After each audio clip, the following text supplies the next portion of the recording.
The Dodgers take on the Rockies, 3:10 p.m. Eastern first pitch in the mountains. The Dodgers are the $2 favorite on the road here. Total's 12.5. We're 6-1 with a push in our last 8 crowd pleaser teasers on patreon.com/Brock Page. We're also hitting at 71% in our last 21 extra daily pick tier package plays on that site as well. The extra daily pick membership costs just $2.99, by the way. If you want some more information on how you can join in on the action, a link for that site is in the description section below. That's patreon.com/Brock Page. Now, the Rockies are plus $1.70 for an upset win at home here. They're also plus $1.20 for some run line cash.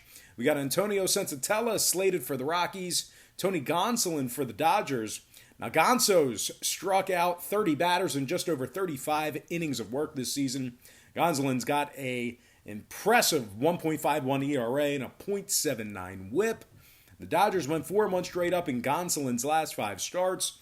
The Dodgers are in the top 3 in the league in run production, top 3 in fewest hits allowed per game. LA's got the most wins in Major League Baseball with 38. They're currently 23 games above 500. And they find themselves winning 76% of their games away from Dodger Stadium. LA ranks in the top 3 in the league in fewest walks allowed per contest. They're also in the top 3 in road scoring.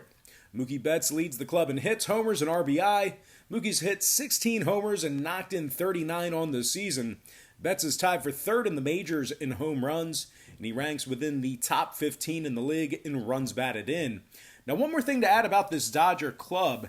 They are currently on a 5-game winning streak. A lot of folks thinking they would shut things down because they got everything locked up here. But they're still on a 5-game winning streak, still playing hard. And they've won their last 5 straight ball games at Coors Field as well. Now, the Rockies on the other side are on a 4-game losing streak themselves.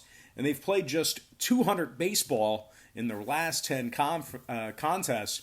The Rockies are officially 7 games below 500, and they find themselves just 3 games ahead of the last place Diamondbacks in their division. The Rockies also find themselves 15 games back of the Dodgers for first place in the NL West as well. Just for kind of reference there, to kind of show you the difference. But anyway, the Rockies are in the bottom 3 in offensive walks per game, top 3 in most runs allowed per contest. They also lost 5 out of their last 7 games where Antonio Sensatella made the start. They're just 1-6 straight up in their last 7 at Coors Field. Now, total-wise, 60% of Antonio Sensatella's starts this season got over the posted total. 2 out of Colorado's last 3 ball games also got over the line. Meanwhile, the Dodgers on the other side saw 6 out of their last 8 contests get over the posted number themselves. Give me the Dodgers -1.5. and the over 12 and a hook in that game. And before we go ahead and move on, just want to take another quick timeout and welcome you to the video. Got some lines and personal leans out for Sunday's MLB baseball action. Happy Sunday to you out there. Hopefully you are having an outstanding weekend. And before we go ahead and dive into some more free content right here on YouTube, I just have to quickly remind you that we are hitting at 71% in our last 21 extra daily picks on patreon.com/Brock Page. And that membership costs just $2.99.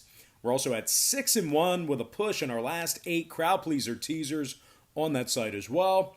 For more information on how you can join in on the action, the link for that site is in the description section below. And once again, that's patreon.com/Brock Page. And moving on, we're going to take a look at the Padres Mariners, 4:10 p.m. Eastern start time. The Padres are -260, totals 8.5 runs. The Mariners are plus 230 for an upset win. And if you like Seattle to cover the run line, they're plus $1.40, catching the 1.5. Justin Dunn's on the hill for the Mariners. Dinelson Lamet for the Padres. Now, Lamet struck out 79 batters this season in just over 59 innings of work. He's got a 2.12 ERA and a .89 whip. San Diego's won their last 5 straight where Dinelson made the start. The Padres also rank in the top 3 in run production per contest, top 5 in striking batters out. They currently have the 2nd most wins in the National League, and they do find themselves 13 games above 500. Now, the Padres rank in the top 5 in fewest strikeouts at the plate, really doing a good job of making solid contact. And they also rank in the top 10 in fewest runs allowed per game.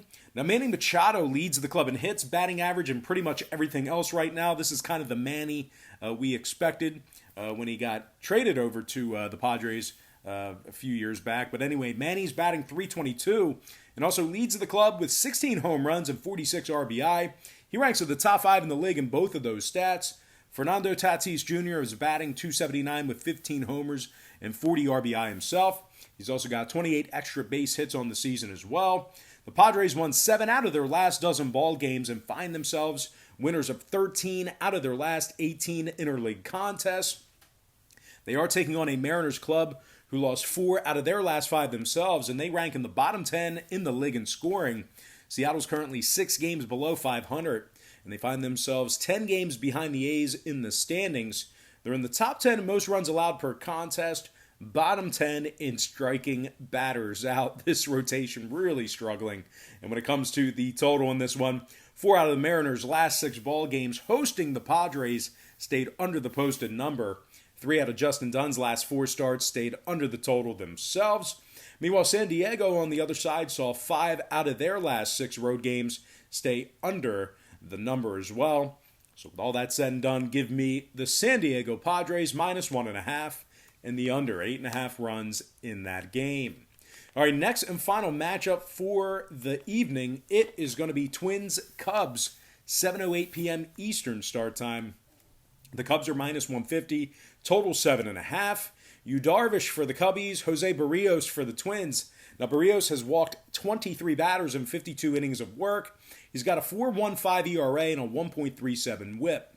The Twins are in the bottom half of the league in scoring, bottom half in hits. They also dropped 6 out of their last 7 head-to-head meetings with Chicago. And speaking of the Cubs, they're in the top 10 in the league in fewest runs allowed per contest. They're also in the top 5 in fewest walks allowed per game at home. This pitching staff of Chicago certainly getting the job done this year. Chicago's in first place in the NL Central, and they're 4.5 games ahead of the second place Cardinals in the division. The Cubs win nearly 67% of their ball games when favored. Ian Happ leads the club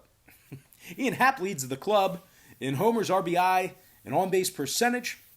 He's hit 12 homers and knocked in 28. He's also got an OBP just 27 points shy of 400.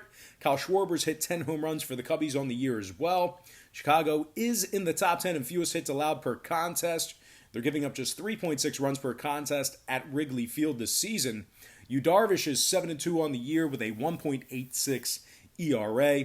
He struck out 79 batters in just 63 innings of work and has a .94 whip. Now, total-wise, 6 out of Darvish's last 8 starts stayed under the posted total. Chicago's also 9-4 to the under in their last 13 ball games.